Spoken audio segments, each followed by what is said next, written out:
నా పేరు ఎన్ రవికుమార్. మాది ఖమ్మంవారిపల్లి పంచాయతీ సచివాలయం కిందకి వస్తుంది. బల్లిపల్లి మాది. రీసెంట్ గా యోగాంధ్ర లో పార్టిసిపేట్ చేసినట్లు మా అమ్మగారికి సర్టిఫికేట్ వచ్చింది. మా అమ్మ చనిపోయి 11 సంవత్సరాలు అవుతుంది. ఈ గవర్నమెంట్, తెలుగుదేశం గవర్నమెంట్ రికార్డు కోసం చేసినట్లుంది కానీ రవి లేదు, అమ్మ చనిపోలేదు. అమ్మ చనిపోలేదు, మీరు భ్రమలో ఉన్నారు. అమ్మ బతికే ఉంది. అమ్మ బతుకుంది రవి. మొన్న ఇప్పుడు సర్టిఫికేట్ ఎందుకు ఇస్తారు రవి? పిచ్చి ప్రభుత్వం ఇదేమన్నా కళ్ళు లేవా ప్రభుత్వానికి? సర్టిఫికేట్ ఇచ్చారంటే అమ్మ మొన్న యోగాకు వచ్చింది, విశాఖపట్నంలో యోగా చేసింది కాబట్టి సర్టిఫికేట్ ఇచ్చారు.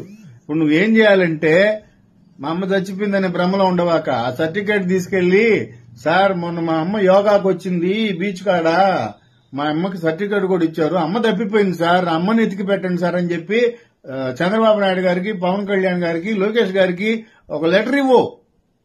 చాలా మంది అసలు యోగా చేసి పెద్దోళ్ళందరూ తప్పించుకోపోయారు. ఎటుపోయారో పోయారు వీళ్ళందరూ. కొంతమంది నాన్నలు, కొంతమంది అమ్మలు. మీరందరూ ఆ సర్టిఫికేట్లు వచ్చున్నాయి కదా, సర్టిఫికేట్ ఇచ్చారంటే గవర్నమెంట్ వాళ్ళు యోగా చేసిన వాళ్ళకే ఇస్తారు. అంత గిన్నీస్ బుక్ రికార్డు ఎక్కేటటువంటి యోగా అయితే ఇది నీకు చచ్చిపోయిన వాళ్ళకి ఎందుకు ఇస్తారు రవి? నువ్వు ఇప్పుడు ఏంటంటే ఒకటే మందల, నువ్వు ఆ సర్టిఫికేట్ తీసుకెళ్లి, మా అమ్మ మొన్న ఇక్కడ యోగాకు వచ్చింది సార్, సర్టిఫికేట్ మాత్రం పంపించారు గాని మా అమ్మని పంపించలేదు, మా అమ్మ ఎక్కడుంది ఎతికి పెట్టండి అని చెప్పి మీరు పోండి అడగండి.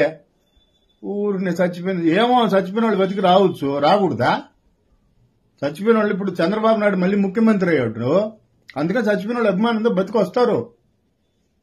పోండి. మీరందరూ ఏంటంటే ఆ సర్టిఫికేట్లు తీసుకొని, మా అమ్మకి సర్టిఫికేట్ ఇచ్చారు యోగా, మా అమ్మ మిస్ అయింది వైజాగ్ లో, మా నాయనకి సర్టిఫికేట్ ఇచ్చారు యోగా, మా నాయన మిస్ అయ్యాడు వైజాగ్ లో అని చెప్పి ప్రభుత్వం దగ్గర అర్జీలు పెట్టండి, మొరపెట్టండి. అమ్మని తీసుకొని వచ్చి ఇస్తారు. ఏదో సర్టిఫికేట్ మనకి దేనికి అమ్మ కావాలి కానీ చెప్పండి, సర్టిఫికేట్ కావాలంటే మీరు తీసుకోండి సార్, అమ్మ కావాలి సార్, మాకు అమ్మని పంపించండి. అడుగుపో రవి.